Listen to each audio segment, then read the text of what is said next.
Hello friends. ड्रामे की starting में हम जियानियों को देखते हैं। वो अपनी कार में कहीं जा रही होती है, तभी उसकी मॉम कॉल करके चिल्लाने लगती है। बोलती है, बेवकूफ, तुम कल ग्लाइंड डेट में क्यों नहीं गई? तुम इतनी बड़ी हो गई हो, शादी कब करोगी? मैं तुम्हें 3 दिन टाइम देती हूँ। अगर तुम इन 3 दिनों के अंदर अपने लिए एक अच्छा पार्टनर चूज नहीं किया, तब तुम देखना मैं तुम्हारा क्या करती हूँ। जियानियों अपनी मॉम को समझाने की कोशिश करती है, पर उसकी मॉम उसकी कोई बात नहीं सुनती और वो गुस्से में कॉल कट कर देती है। वही हम एक लड़की मिया को देखते हैं, जो चैन नाम के लड़के को नील डाउन होकर चैन को प्रपोज कर रही होती है अपने बॉयफ्रेंड बनाने के लिए। लेकिन वो लड़का हाँ बोलने में कुछ हिचकिचा रहा था। वो सोचती है, कहीं मेरे बॉयफ्रेंड ने मुझे डंप कर दिया है, अभी मेरी बेली नोटिसेबल नहीं है, तो मुझे जल्दी से चैन को अपनी बॉयफ्रेंड बनाना होगा। यह हमें पता चलता है वो किसी और की बेबी से प्रेग्नेंट है और वो उस बेबी को चैन का नाम देना चाहती है। चैन स्पीचलेस होकर उसे देखता रहता है। मिया बोलती है, चैन सोच क्या रही हो, जल्दी से हाँ बोल दो।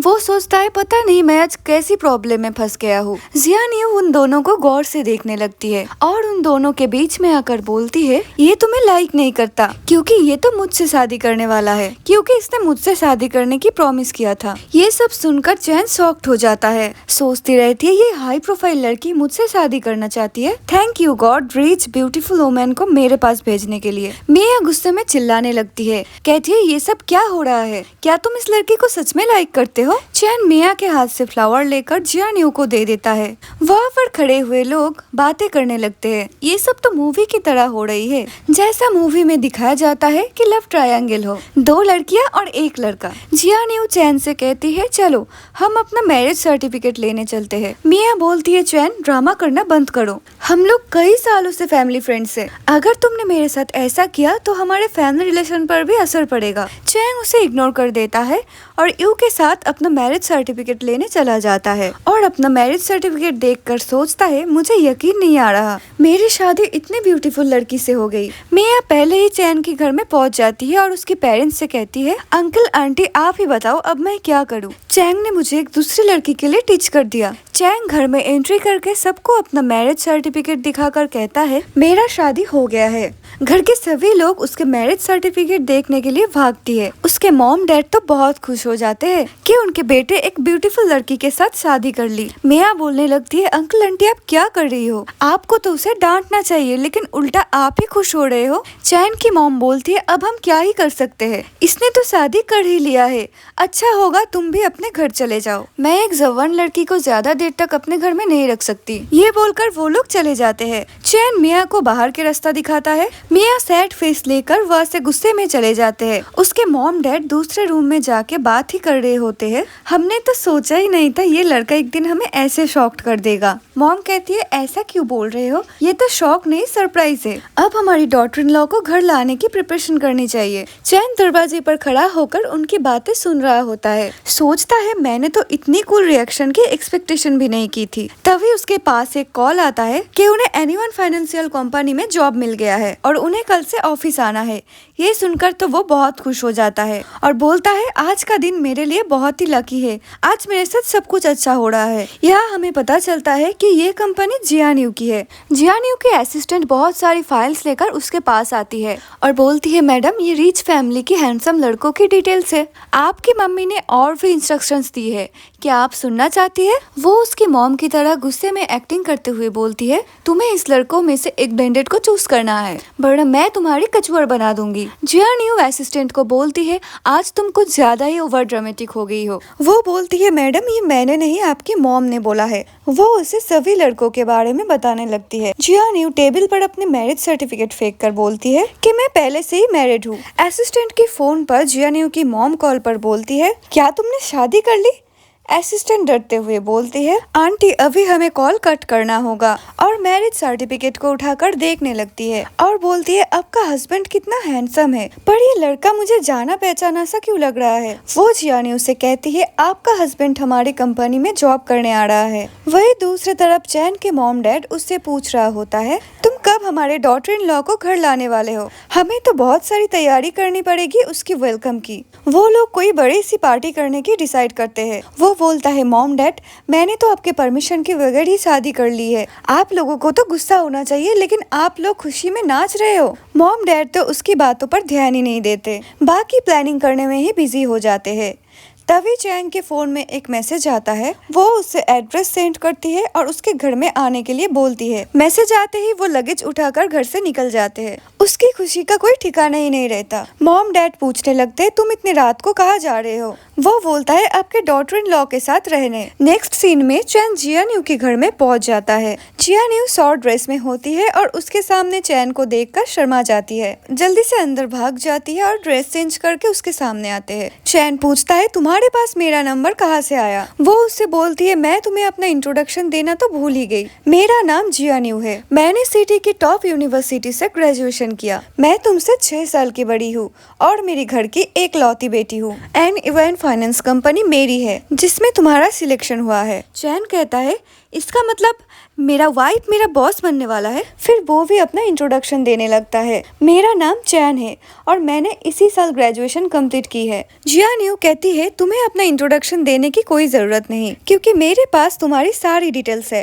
मैं जानती हूँ मुझे तुमसे इस तरह मैरिज करना नहीं चाहिए थी। ये तुम्हारे साथ अच्छा नहीं हुआ, मगर अब क्या कर सकते हैं, हम दोनों तो पहले से ही हस्बैंड वाइफ बन चुके हैं। चलो मैं तुम्हें तुम्हारा रूम दिखाती हूँ। ये कहकर वो उसका बैग रूम में ले जाती है। चैंग अपने मुँह पर थप्पड़ मार के बोलता है कहीं ये सब खाद तो नहीं है? एक ओवरवेयरिंग सी मेरी वाइफ है। रूम में आने के बाद चैंग बोलता है ये मेरा रूम है, तो फिर तुम कहाँ सोने वाली हो? वो बोलती है मैं भी यही सोने वाली हूँ। अभी तो हम दोनों मैरिड है। मेरे पेरेंट्स अक्सर यहाँ आते जाते रहते हैं। अगर मैं दूसरे रूम में जाकर सोई तो उसे शक हो जाएगा कि ये मैरिज फेक है। वैसे क्या तुम कल ऑफिस के लिए रेडी हो? तुम्हारे पास फॉर्मल सूट है? चैन हिचकिचाते हुए कहते हैं मेरे पास तो कोई फॉर्मल कपड़े नहीं है। जैसे ही तुमने मुझे मैसेज किया मैं फौरन यहाँ आ गया। वो कहती है अभी तो बहुत रात हो चुकी है, सभी शॉप्स बंद हो चुकी होगी। वो खुद मेजरमेंट टेप उठाकर उसके माप लेने लगती है। चैन सोचता है अच्छा हुआ मैं कॉलेज के टाइम से जिम जा रहा हूँ। अगर मेरा बॉडी शेप अच्छा नहीं होता तो आज मेरा कितना इंसल्ट हो जाता। माप लेते हुए जियान्यू काफी क्लोज आ जाती है, जिसकी वजह से चैन को कुछ कुछ होने लगता है। वो सोचता है मेरी वाइफ कितना ब्यूटीफुल है, मैं खुद को कंट्रोल कैसे करूँ? वो बोलती है कल सुबह कोई तुम्हारे लिए शूट लेकर आएगा, और फिर उसकी कार की चाबियां उसे देकर कहती है कल इसी में ऑफिस आ जाना। वो कार की चाबी देखकर हैरान हो जाता है। मैं फर्स्ट दिन ऑफिस इतनी महंगी गाड़ी में जाने वाला हूँ। नेक्स्ट दिन जियान्यू की सेक्रेटरी मिस लिन उसके ड्रेस लेकर आती है और वो उससे पूछती है कॉलेज की फौरन बाद तुम्हें जॉब करने की क्या जरूरत पड़ गई? चैन बोलता है आपको क्या बताऊँ, मेरी क्या मजबूरी है। फिर वो रेडी होकर महंगी गाड़ी से ऑफिस पहुँच जाता है। वो एक बंदे को देखता है जो कि फूल लेकर ऑफिस में जा रहा होता है। वो उसे देखकर सोचता है शायद ये मेरी वाइफ की डैड होंगे जो अपनी डॉटर से मिलने आए हैं। जब वो ऑफिस के अंदर पहुंचता है तो एक लड़की बोलती है अच्छा हुआ तुम वक्त पे आ गए, वरना मैनेजर लिया तुम्हें छोड़ती नहीं। चैन बोलता है अभी तो बस 8 बजे है, ऑफिस टाइम तो अभी तक शुरू ही नहीं हुआ, तो फिर तुम इतनी घबरा क्यों रही हो? तो वो लड़की बोलने लगती है हमारी कंपनी दूसरी कंपनी से अलग है और यहाँ के रूल्स भी अलग है। इतने में मैनेजर लिया उधर आके चैन के हाथ में बहुत सारी फाइल्स देकर बोलती है जल्दी से इन फाइल्स को चेक करो और प्रॉब्लम सॉल्व करो, और अगर तुम इतना काम नहीं कर सकते तो यहाँ से चले जाओ। ये कहकर मैनेजर उस पर रूप चढ़ने लगती है। वो लड़की कहती है देखा मैं इन्हीं की बात कर रही थी जो 33 साल की उम्र में ही सीनियर मैनेजर बन गई है। चैन सोचता है शायद मेरी चारों तरफ ऐसे ही पावरफुल औरतें रहने वाली है। तभी कुछ लड़कियां मिस्टर टैंग के बारे में बात करने लगती है। आज तो वो रोजेस लेकर बॉस को इम्प्रेस करने आया है। चैन को समझ आता है जिससे वो जियान्यू का फादर समझ रहा था, असल में वो उसे मैरिज के लिए प्रपोज करने आया था। चैन फिर जोर से बोल उठता है वो ओल्ड मैन यहाँ पर मेरे वाइफ को मुझसे छीनने आया था, और ऑफिस के सारा स्टाफ उसकी तरफ देखने लगता है। वो मन ही मन में सोचने लगता है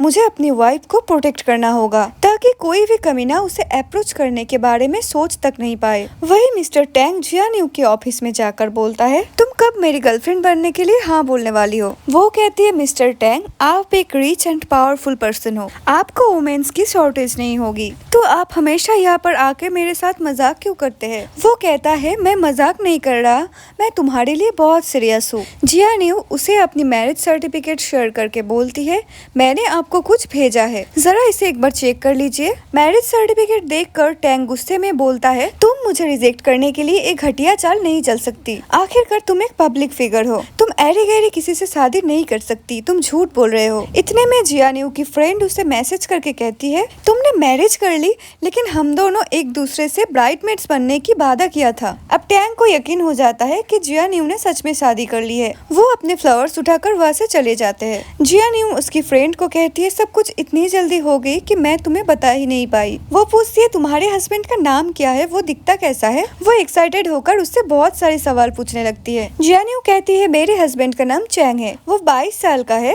और उसके पेरेंट्स जियानबेग कॉलेज का प्रोफेसर है। वो हमारी यूनिवर्सिटी का आइडियल है। ये सुनकर उसकी फ्रेंड बहुत खुश हो जाती है और कहती है, तुम दोनों एक दूसरे के लिए परफेक्ट मैच हो। ये सुनकर जियान्यू भी खुश हो जाती है। इतने में दरवाजे पर सेक्रेटरी लिन नॉक करती है। जियान्यू फौरन कॉल कट कर देती है। सेक्रेटरी कहती है, मैडम आपको क्या हुआ, आपके चिक्स इतना लाल क्यों हो रही है। वैसे आपने मिस्टर टैंग को क्या कहा, वो गुस्से में यहाँ से क्यों निकल गए। वो कहती है, क्या तुमने अपना फोन चेक नहीं किया। असल में जियान्यू ने अपना मैरिज सर्टिफिकेट सोशल मीडिया पे पोस्ट कर दिया था। सेक्रेटरी कहती है, मैडम आपको नहीं लगता कि इससे आपके हस्बैंड को प्रॉब्लम हो सकती है, क्योंकि वो इसी कंपनी में काम करता है। वो कहती है, मेरी नियत अपनी शादी को चुकाने की नहीं है, आखिरकार हम लोग लीगली हस्बैंड एंड वाइफ है। सेक्रेटरी आहिस्ता से कहती है, एक सीईओ और एक गरीब एम्प्लॉय की जोड़ी अगर सबको पता चलेगा तो सब लोग गॉसिप करने लगेंगे। जियान्यू कहती है, क्या तुमने मेरे हस्बैंड को देखा, कहीं उन्हें यहाँ पर कोई प्रॉब्लम तो नहीं हो रही। वो बोलती है, प्रॉब्लम,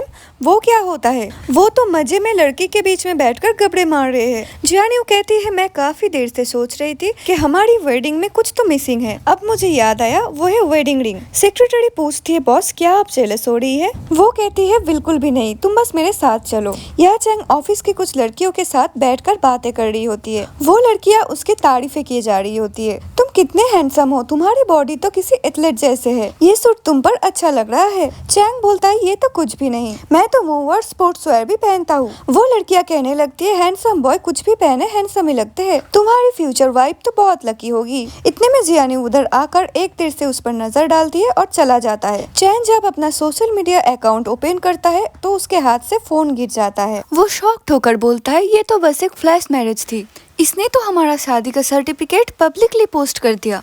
अगर मैं ऑफिस के बाहर जाऊंगा तो इसके चाहने वाले मेरे टुकड़े टुकड़े कर देंगे। और अभी अभी वो मुझे यहाँ से घूर के गई है, कहीं वो जेलस तो नहीं हो रही, क्या वो वाकई मुझे पसंद करने लगी है। वो ये सब बातें नीचे बैठकर ही सोच रहा होता है। वही दूसरी तरफ जियान्यू ज्वेलरी की शॉप में जाके चैंग के लिए रिंग चूज कर रही थी। सेक्रेटरी सोचती है, मैंने कभी सोचा नहीं था एक खड़ूस गुस्से वाली सीईओ अपने हस्बैंड के लिए मैरिज रिंग खरीदने आएगी। जियान को कुछ समझ में नहीं आ रहा होता, वो खरीद लेता है। चैन आज सूट पे कुछ ज्यादा ही हैंडसम लग रहा होता है, तो वो सेक्रेटरी लिन से कहता है, जाओ जाकर चैन के लिए स्पोर्ट्स वेयर लेकर आओ और फिर उसे केबिन में भेजो। चैन भागते हुए जियान के केबिन में आता है और बोलता है, मैडम क्या आपने मुझे बुलाया, मैं यहाँ इंटर्नशिप करने आया हूँ, आपने पहले दिन ही मुझे ऑफिस में बुला लिया, आपको मुझसे क्या काम है। अगर ऑफिस में किसी के हमारे पर्सनल रिलेशन के बारे में पता चल गया तो फिर क्या होगा। जियान्यू कहती है, वैसे भी मैं तुम्हें हाइड करना नहीं चाहती। यह उसके बातों पर साफ पता चल रहा था, वो चैन के ऊपर अपना दिल खो बैठी है। चैन पूछता है, क्या तुम हमारे रिलेशनशिप को पब्लिक करना चाहते हो। वो हंसकर कहती है, आओ और अपने लिए एक रिंग चूज कर लो।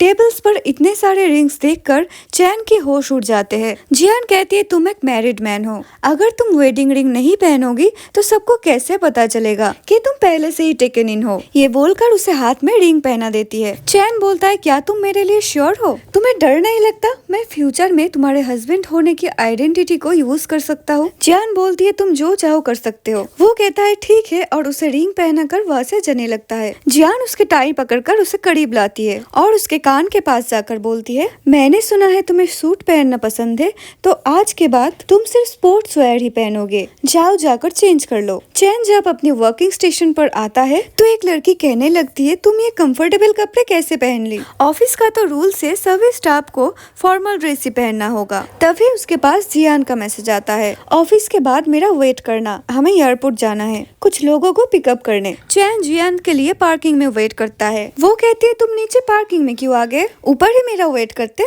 वो कहते हैं ऑफिस के सारे लोग मेरे बारे में गॉसिप कर रहे थे तो मैं ऊपर तुमसे कैसे मिल सकता था। जियान यूं कहती है क्या तुम्हें पब्लिकली मेरे हस्बैंड बनने में प्रॉब्लम है, और कार से उतर जाती है। चैन उसे मनाने के लिए उसके पीछे आता है और बोलता है चलो हम फिर से स्टार्ट करते हैं, और वो उसके वेडिंग रिंग के फोटो ऑनलाइन पे अपलोड कर देता है। तभी जियान की फ्रेंड किन भी वहाँ आ जाती है और बोलती है तुम लव बर्ड्स मुझे पिकअप करने आए हो। सुशियान भी उसी प्लेन में आया है जिसमें मैं आई हूँ। चैन बोलता है तुम किसके बारे में बात कर रही हो।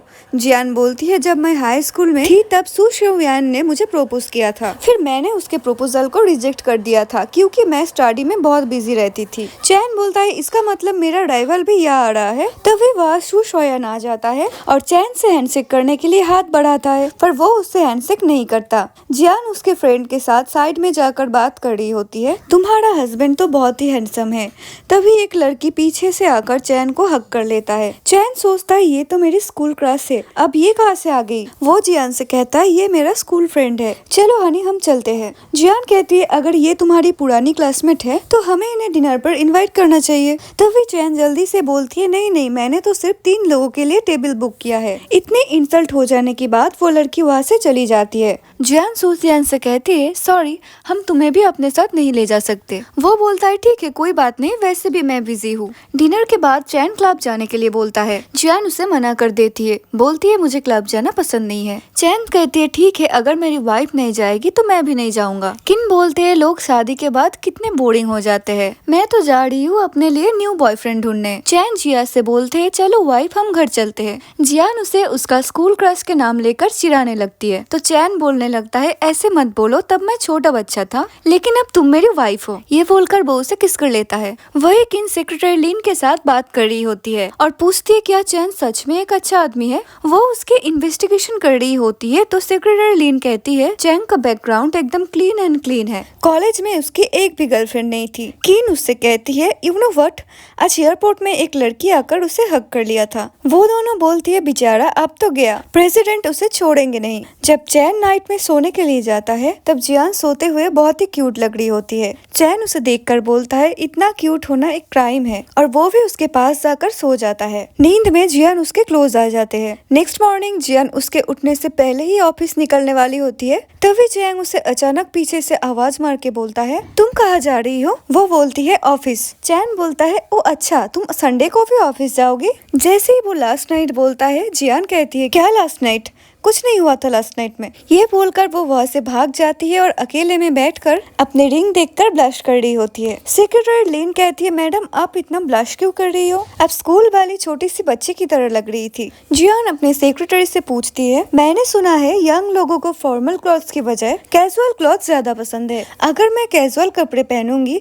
तो क्या मैं यंग एंड प्रिटी लगूंगी। सेक्रेटरी बोलती है आप ये सब चैन के स्कूल की क्रश से कंपटीशन लेने के लिए कह रही हो। वो कहती है नहीं नहीं ऐसा नहीं है, मैंने कई सालों से ऐसा कुछ पहना नहीं, तो चलो हम अभी शॉपिंग करने चलते हैं। सेक्रेटरी लिन सोचती है प्यार में वुमन कितना कुछ करती है। वही दूसरे तरफ हम क्लास रियूनियन का सीन देखते हैं। चैन का फ्रेंड बोलता है मैंने सुना है कि तुम्हारी मैरिज हो गई है एक रिच वुमन से, क्या ये सच है। वो उसे पूछता है तुम्हें कैसे पता चला। वो बोलता है ताऊ ने स्कूल ग्रुप में मैसेज करके सबको बताया था, पर इस फोटो में तुम्हारे वाइफ का फेस क्लियर नहीं है, क्या वो ओल्ड फैटी वुमन है। तुमने जरूर पैसों के लिए उससे शादी की है ना। मेरे फ्रेंड तुम्हें परेशान होने की कोई जरूरत नहीं है, कॉलेज टाइम में मैंने बहुत सारे पैसे बचाए हैं, अगर तुम्हें पैसा चाहिए तो तुम मुझसे उधार ले लेना। चैन कुछ बोलने जाता है तभी वह ताऊ आ जाता है और उनकी क्लोज आने लगती है। जब वो लोग डिनर के बाद वह से बाहर निकलता है जियान चैन को पिकअप करने वह पहुंच जाती है। सभी लोग उनकी ब्यूटी देखकर शॉक्ड हो जाती है। जियान ताऊ को देखकर पूछती है क्या ये भी वह आई थी। चैंग बोलता है मैंने तुम्हें बोला था ना ये स्कूल रियूनियन है। वो उसको मनाने के लिए पूछता है क्या तुमने डिनर कर लिया है, नहीं तो चलो आज मैं तुम्हारे लिए कुकिंग करूंगा। फिर वो दोनों जाकर ग्रोसरी शॉपिंग करने लगते हैं। घर आकर चैन मजेदार खाना तैयार करता है। तभी वह लाइट चला जाता है और वो दोनों एक दूसरे की बहुत ही करीब आ जाते हैं। वो बस किस करने ही वाले होते हैं तभी उधर लाइट आ जाता है। है और जियान के पास कॉल आता है मेंटेनेंस की वजह से पावर कट हुआ था। जियान कहती है चलो खाना खाते हैं, लेकिन चैन को बहुत हॉट फील हो रहा था, इसलिए वो कहता है तुम स्टार्ट करो, मैं अभी शावर लेकर आता हूँ। वो खुद को मिरर में देखने लगता है और सोचता है कि उसे उसकी वाइफ को इम्प्रेस करने के लिए क्या करना चाहिए। जियान भी बाथरूम के पास ही खड़े हुई होती है। जैसे ही वो डोर ओपन करता है तो जियान उसके ऊपर गिर जाती है, जिससे उसका टॉवल नीचे गिर जाता है, जिसकी वजह से वो दोनों फिर से एक दूसरे को हक कर लेता है। वो पूछते हैं क्या हम फिर से कंटिन्यू करें, तो जियान उसे चैलेंज करता है तुमसे न हो पाएगा, जिसके बाद वो उसे बेड पे गिराकर उसके साथ रोमांस करने लगता है। तभी चैंग उसे दूर करके वॉशरूम में भाग जाती है क्योंकि अचानक उसके पीरियड्स आ जाते हैं। चैंग उसे कंफर्टेबल फील कराने के लिए नैपकिन्स और उसकी सभी जरूरियत का सामान लेकर देता है और उससे कहता है तुम्हें वेट फील करने की कोई जरूरत नहीं है, क्योंकि आफ्टर ऑल मैं तुम्हारा हस्बैंड हूँ। जाओ तुम फ्रेश हो जाओ, मैं जाकर तुम्हारे लिए हॉट टी बनाकर लाता हूँ। नेक्स्ट डे ऑफिस में किन आकर उससे बोलने लगती है मुझे बच्चा चाहिए, तुमने प्रॉमिस किया था कि तुम्हारा पहला बच्चा तुम मुझे दोगी, तुम्हारे पीरियड्स 2 दिन बाद नहीं आ सकते थे, मेरा सारा प्लान चौपट हो गया। जियान कहती है अच्छा हुआ आज वीकेंड है और ऑफिस में कोई नहीं है, वरना सब लोग सोचते मैं ह्यूमन ट्रैफिकिंग के ग्रुप में हूँ। नेक्स्ट सीन में जियान एक मीटिंग अटेंड कर रही होती है। तभी सेक्रेटरी लीन उसे आकर कहती है आपके हस्बैंड ने कुछ ज्यादा ही ड्रिंक कर लिया है, और वो उस मीटिंग को छोड़कर दूसरे रूम में चले जाते हैं जहाँ चैन न्यू इन्वेस्टर के साथ ड्रिंक कर रहा होता है ताकि उनकी कंपनी को न्यू प्रोजेक्ट मिल जाए। जियान उसे वहाँ से लेकर जाती है और बोलती है तुम्हें कंपनी की प्रॉफिट करवाने के लिए खुद की बॉडी की डैमेज करने की कोई जरूरत नहीं। वो उसे लेकर घर जाने लगती है। वो भी उसे बोलता है तुम्हारी तबीयत ठीक नहीं है तो तुम्हें भी ऑफिस नहीं जाना चाहिए। नेक्स्ट डे ऑफिस में जब चैन पहुंचता है तो देखते हैं सभी लड़कियां किसी रिच पर्सन के बारे में बात कर रही होती है कि हमारी कंपनी की सिटी की सबसे रिचेस्ट फैमिली के साथ कोलैबोरेशन होने वाली है। मैंने सुना है उसका प्रेसिडेंट बहुत ही हैंडसम है जो अभी ओवरसीज से स्टडी करके वापस आया है। जब चैन उस पर्सन से मिलता है तो वो और कोई नहीं जियान का स्कूल टाइम वाला क्रश सो शुएन होता है। उसे वह देखकर चैन हक्का बक्का रह जाता है और जैसे ही चैन ने एयरपोर्ट पे उसके साथ किया था वो भी उसके साथ हेलो बोलता है। मैनेजर लियाओ फाइनेंशियल डिटेल्स प्रोवाइड करने के लिए चैन को कहता है तुम मिस्टर सू को असिस्ट करो। दोनों के पॉइंट ऑफ व्यू डिफरेंट होते हैं। वो उसे बहुत सारा काम देकर वहाँ से चला जाता है। जियान उसे कॉल करके पूछती है तुम कहाँ हो, सब लोग तुम्हारे रीयूनियन लंच के लिए वेट कर रहा है। वो कहता है मुझे कुछ काम है, अगर मैं जल्दी फ्री हो जाऊंगा तो उधर पहुँच जाऊंगा। थोड़ी देर बाद सू स्वयं भी आ जाता है और जियान से कहता है आज तुम बहुत ही बड़ी लग रही हो, क्या तुम मेरे साथ मेरे नई आंच पर चलोगी। वो कहती है नो थैंक्स, मेरे पहले से ही कुछ प्लानिंग से मेरे हस्बैंड के साथ। वो कहता है मुझे जहाँ तक लगता है तुम्हारा हस्बैंड क्या, वो तो आने वाला ही नहीं। तभी उधर चैन आकर बोलता है आज हम लोग न्यू रेस्टोरेंट में जा रहे हैं, क्या तुम भी हमारे साथ चलोगे। जियान खुश होकर बोलती है तुम आ गए। वो बोलता है ऑफ कोर्स, मेरी वाइफ ने बोला और मैं ना आऊँ, ऐसे कैसे हो सकता है। वो चैन को अपनी सारी स्कूल फ्रेंड से इंट्रोड्यूस करवाती है। सो सियान उसे प्रोजेक्ट की डेडलाइन याद दिलाता है और बोलता है यहाँ पे डिनर खत्म हो जाने के बाद मैं आपको रिपोर्ट सेट कर दूंगा। वैसे भी कंपनी मुझे ओवर टाइम करने के लिए पे नहीं करती। ये सुनकर सभी उस पर हंसने लगते हैं। वो दोनों वॉशरूम में होते हैं तो चैन सू स्वयं से बोलता है तुम अपनी डर्टी ट्रिक्स के साथ मेरी वाइफ को मुझसे छीन नहीं सकते। वो कहता है मैं जानता हूँ तुम लोगों ने फ्लैश मैरिज की है, तुम्हारे बीच में लव और इमोशंस कुछ भी नहीं है। चैन बोलता है हाँ तो तुम्हें क्या, मेरा तो कोई प्लानिंग नहीं है मेरी वाइफ को डाइवोर्स देने का। सू स्वयं बोलता है मैं तुम्हें देख लूंगा, अभी तक मैं तुम्हें लाइटली ले रहा था, मैं जानता हूँ तुम जियान के साथ सिर्फ पैसों के लिए हो। चैन कहता है तुम्हें जो करना है कर लेना, पर मेरी वाइफ को दोबारा परेशान किया तो मैं तुम्हें छोड़ूंगा नहीं। रियूनियन पार्टी के बाद चैन और जियान उधर से जा रही होती है, किन भागती हुई इधर आती है और कहती है तुम लोग कहाँ जा रही हो। चैन तुम भूल गए तुमने यह रूम बुक किया है, असल में ये प्लान किन का होता है उन दोनों को क्लोज लाने का। चैन कहता है ओ हाँ मैं भूल गया था, जिन की मीटिंग के बाद मैं थक गया हूँ। जिसके बाद वो दोनों वहाँ से चले जाते हैं। सू सोयन उसके पीछा करते हुए वहाँ तक आते हैं और कीन से पूछता है जियान कहाँ गई। वो समझ जाती है और कहती है अब तुम उसका पीछा करना छोड़ दो, उसकी शादी हो गई है। वो लोग होटल के रूम में गए हैं। जियान चैन से पूछती है क्या तुम सीरियसली मुझे होटल के रूम में लेकर जा रही हो। वो कहता है क्या हुआ तुम डर गई क्या। वो कहती है ऐसा तो कुछ भी नहीं है। चैन रूम में जाकर अपनी बैग की कर्ज कैरी कर रहा होता है और जियान जियान को लगता है वो उसे किस करने वाला है और वो बोलने लगती है मैं अभी रेडी नहीं हूँ। चैंग कहता है मैडम तुम्हारे दिमाग में ये क्या चलते रहता है, मैं तो बस अपना बैग उठा रहा हूँ। जियान गुस्सा हो जाती है और कहती है तुम हमेशा मेरी मजाक बनाते रहते हो। वो कहता है हस्बैंड वाइफ के बीच में इतना मजाक तो चलता है। तभी चैंग देखता है सू स्वैन उसके रूम के बाहर खड़े है। उसे देखकर चैंग जिया को किस करने लगता है और वो सू स्वैन से कहता है क्या तुम्हें लोगों की प्राइवेसी में इंटरफेयर करना अच्छा लगता है। सू स्वैन कहता है तुम्हारा टाइम ऑफ हो गया है, अब तो मुझे कंपनसेशन फीस तैयार करनी है। चैंग कहता है बोलने से पहले अपना फोन तो चेक कर लो। उसने पहले से ही रिपोर्ट तैयार करके भेज दी होती है। नेक्स्ट डे ऑफिस में चैंग की मॉम जियान से मिलने पहुंच जाती है। वो बोलती है तुम तो मैरिज सर्टिफिकेट वाली फोटो से भी कई गुना ज्यादा ब्यूटीफुल हो, मैं बहुत खुश हूँ कि तुम मेरी सोन की वाइफ हो। जियान कहती है आई एम सॉरी आंटी, मैं काफी टाइम से आपसे मिलना चाहती थी लेकिन बिजी स्केड्यूल होने की वजह से आपसे मिलने नहीं आ पाई। मॉम कहती है कोई बात नहीं, मैं तो यहाँ सिर्फ गिफ्ट नहीं लाई। वो उसकी फैमिली का जैक पेंडेंट उसके हाथ में पहना देती है और बोलती है मैं जानती हूँ तुम बहुत बड़े कंपनी की सीईओ हो, तुम्हारे लिए तो टाइम भी मनी है। ये जेट पेंडेंट हमारे फैमिली में 300 साल से है। मैं बस इतना बोलना चाहती हूँ कि ये कोई मजाक नहीं है। आई होप तुम दोनों अपने रिस्पॉन्सिबिलिटी को ईमानदारी से निभाओगे। जियान कहती है आंटी आप टेंशन मत कीजिए, मैं ऐसा कुछ भी नहीं करूंगी जिससे आप लोग हर्ट हो। आज ऑफिस के बाद मैं और चैन आपसे मिलने घर आएंगे। ये सुनकर मॉम बहुत खुश हो जाती है और बोलती है तब तो बहुत अच्छी बात है, मुझे जल्दी यहाँ से जाना चाहिए ताकि घर जाके कुकिंग की तैयारी कर सकूं। जियान अपने हाथ की पेंडेंट को देखकर बहुत खुश हो रही होती है। इसके बाद जियान कंप्यूटर में देख रही होती है कि कैसे वो अपने हस्बैंड को प्यार में पागल करे। तभी सेक्रेटरी लीन उधर आ जाती है और बोलती है आप इतनी बड़ी कंपनी की सीईओ है, फिर भी आपको ऐसी चीजें सर्च करने की जरूरत पड़ रही है। जियान कहती है तुम जाओ यहाँ से और नेक्स्ट टाइम मेरे कमरे पर नॉक करके आना। सेक्रेटरी कहती है पहले मेरी बात तो सुन लो और वो उसे कुछ टिप्स देने लगती है। जियान उसे कहती है तुम्हारा खुद आज तक कोई भी बॉयफ्रेंड नहीं हुआ और तुम मुझे टिप्स दे रही हो, जाओ जाकर अपना काम करो। चैन जब ऑफिस में पहुंचता है तो सभी लड़कियां उसे गौर से देख रही होती है और कहती है हम लोग यहाँ इतने सालों से काम कर रहे हैं पर हमें अभी तक कोई बोनस नहीं मिला और तुम तो बस अभी अभी आए हो, तुम्हें इतने जल्दी बोनस कैसे मिल गया, इनफैक्ट तुम तो इंटीरियर हो। वो कहता है मेरा बोनस पॉइंट ये है कि मैं इस कंपनी की बॉस का हस्बैंड हूँ। सभी लड़कियां सोचती है कि वो मजाक कर रहा है और सब उस पर हंसने लगती है। तभी सेक्रेटरी लीन उधर आके उससे बोलती है तुम्हें बॉस ने बुलाया है। लड़कियां सोचने लगती है वो बॉस को अपनी वाइफ कह रही है।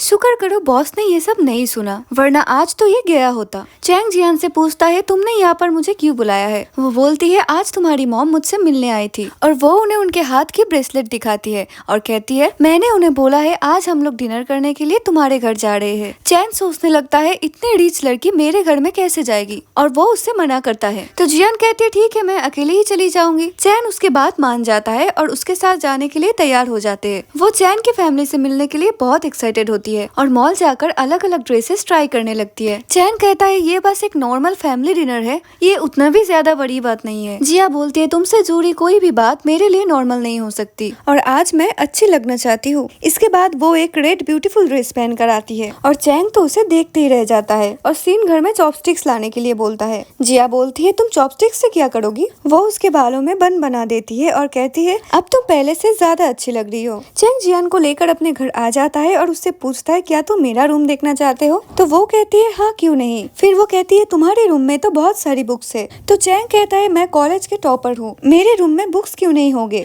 और वो लोग वहीं पर होते हैं तभी उधर मॉम डैड भी आ जाते हैं। जियान चैन की फैमिली में अच्छी क्वालिटी टाइम स्पेंड करती है। वो लोग उसे बहुत ही अच्छा फील करवाते हैं। चैंग ऑफिस में भी जियान के बारे में सोचकर ब्लास्ट कर रहा होता है। मैनेजर आकर उसे कहती है कहाँ खोए हो तुम, कंपनी की तरफ से तुम्हें 5000 का बोनस मिलता है। सभी लोग उसे बोलने लगते हैं तो तुम्हें आज पार्टी देनी होगी। वो कहता है सबसे पहले मैं अपनी वाइफ को ट्रीट ऑफर करूंगा। एक लड़की कहती है क्या तुम सच में मैरिड हो, तो फिर तुम बॉस को लेकर मजाक क्यों कर रहे थे।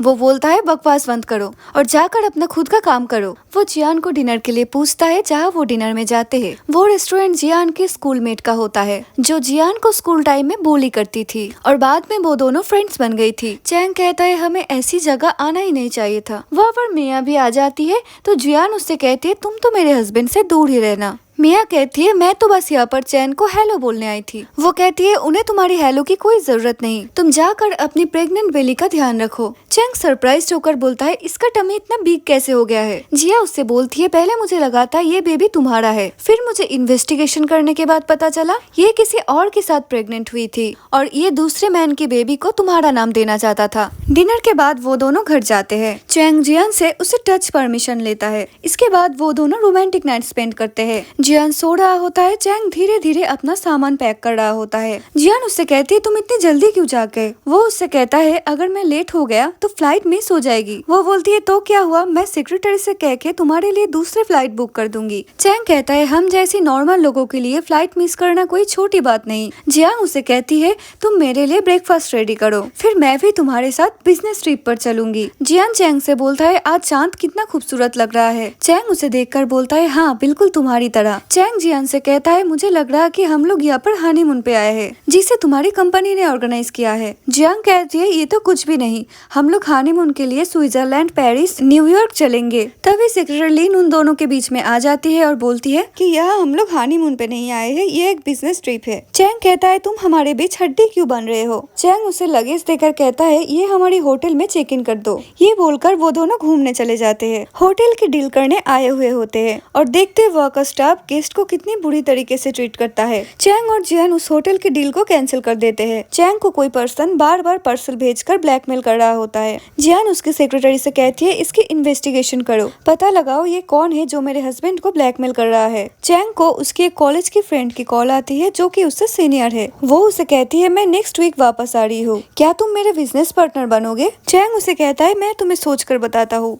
जियान उसके सामने एक खूबसूरत नाइट ड्रेस पहनकर आ जाती है। नेक्स्ट मॉर्निंग में वो लोग साथ में सो रहे होते हैं। चैंग की फोन पर उसके सीनियर का टेक्स्ट आती है और उससे पूछती है तुम्हारा क्या प्लान है। जियान उसकी फोन देखने लगती है, तभी चैंग की नींद नहीं खुली होती। वो जियान से कहती है वाइफ तुम मेरा फोन चेक करोगी, क्या तुम्हें मुझ पर ट्रस्ट नहीं है। वो उसे फोन खोलकर टेक्स्ट दिखाती है और कहती है ये मेरी कॉलेज की सीनियर है, वो मुझे अपने बिजनेस में पार्टनर बनने का ऑफर कर रही है। वैसे भी ऑफिस में सब लोग जान ही गए हैं कि मैं तुम्हारे हस्बैंड हूँ, इसीलिए कोई मुझे काम ही नहीं बताते। अब मुझे ऑफिस में काम करने में मजा नहीं आ रहा, इसलिए मैं कुछ और करना चाहता हूँ। जियान कहती है तो तुम मेरी असिस्टेंट बन जाओ। चैंग कहता है मेरे पास एक अच्छा आइडिया है, तुम मेरे बिजनेस में कुछ परसेंट की इन्वेस्टमेंट कर दो ताकि तुम एक मेजर सी होल्डर बन जाओगी और तब भी तुम मेरी बॉस ही रहोगी। जियान कहती है इतनी इन्वेस्टमेंट करने के पहले मुझे सोचना होगा। वो चैंग से कहती है तुम मुझे पूरा प्लान बना के दो, मैं एक बार पूरा एनालिसिस करके देखती हूँ। वो चैंग के ब्रेकफास्ट रेडी करके एक नोट लिखती है जिसमें लिखा होता है तुम जो भी करना चाहते हो कर सकते हो, मैं तुम्हारे साथ हूँ। वही दूसरी तरफ ऑफिस में सभी उन दोनों की रिलेशनशिप के बारे में बातें करने लगते हैं। चैंग उसके सीनियर के साथ एक कैफे में मिलने जाते हैं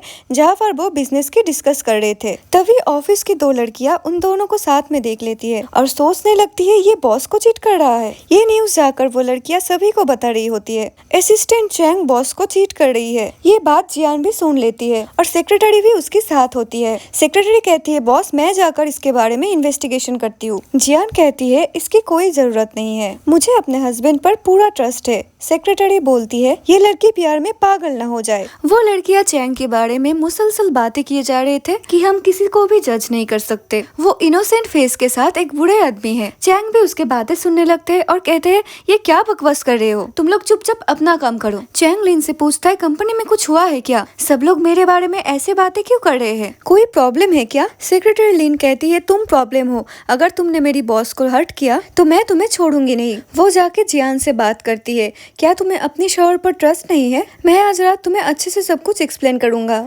जियान उसकी बातों पर हंस रही होती है। चैंग जैसे ही दरवाजा खोलती है तो सेक्रेटरी लिन दरवाजे पे खड़ा होकर कान देकर उसके बातें सुन रही होती थी। वो जियान से कहती है तुम्हें अपनी सेक्रेटरी को थोड़ी तमीज सिखानी चाहिए, ऐसे किसी और के बातें सुनना गलत बात है। चैंग जब ऑफिस से बाहर निकलता है तो एक ओमन उसे आकर कहती है क्या तुम मेरी बेबी का थोड़ी देर के लिए ध्यान रख सकते हो, मुझे वॉशरूम जाना है। वो बेबी बहुत जोर जोर से रोने लगती है तो वहाँ पर बहुत सारे लोग आकर उसे डांटने लगती है तुम कितनी बुरी इंसान हो, एक छोटी सी बच्चे को bully कर रहे हो, तुम जैसे आदमियों को तो फादर होना ही नहीं चाहिए। चैंग कहता है मैं इसका फादर नहीं हूँ। वो लोग उसे किडनैपर समझते हैं और उसे पुलिस के हवाले कर देते हैं। चैंग जियान को हेल्प करने के लिए मैसेज करता है। जियान उससे जाकर हेल्प करता है।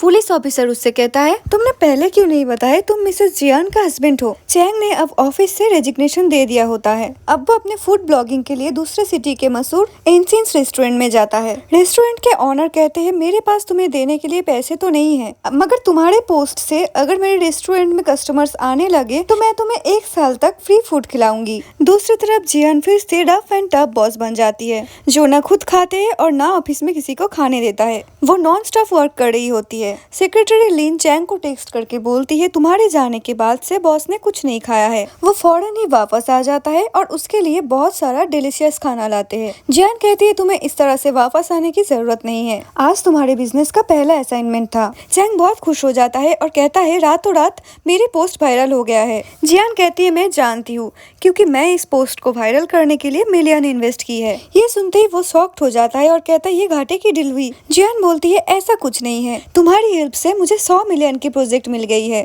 वो दोनों साथ में बहुत खुश नजर आ रहे होते हैं। तभी चैंग की मॉम उसे कॉल करती है और कहती है, तुम्हारे ग्रैंड पेरेंट्स की तबीयत खराब है, क्या तुम उनको देखने के लिए हॉस्पिटल जा सकते हो? मुझे और तुम्हारे डैड को कुछ काम है। चैंग कहता है, मेरा तो आज इन्वेस्टर के साथ मीटिंग है। जियान पीछे से कहती है, मैं आज फ्री हूँ, तुम मुझे हॉस्पिटल का एड्रेस भेज दो, ग्रैंडपा का ध्यान मैं रख लूंगी। चैंग जब मीटिंग में होता है तो उसका मॉम कॉल करके बोलती है, तुम कहाँ हो, जल्दी से हॉस्पिटल आओ। चैंग को लगता है कुछ सीरियस मैटर है। वो दौड़ते हुए हॉस्पिटल आता है और पूछता है, ग्रैंडपा कहाँ है, वो ठीक तो है ना? तब ग्रैंडपा बोलते हैं, मैं तो ठीक हूँ, तुम अपनी वाइफ से पूछो क्या बात है। जियान अपनी बेली में हाथ रख के मुस्कुराने लगती है, यानी कि वो प्रेग्नेंट है। चैन तो बहुत खुश हो जाता है क्योंकि आज उसे डबल गुड न्यूज मिलती है। उसके बिजनेस को फेमस मीडिया की स्पॉन्सरशिप मिल जाती है और यहीं पर इस ड्रामे की हैप्पी एंडिंग हो जाती है। आई होप आप लोगों को ड्रामा अच्छा लगा होगा।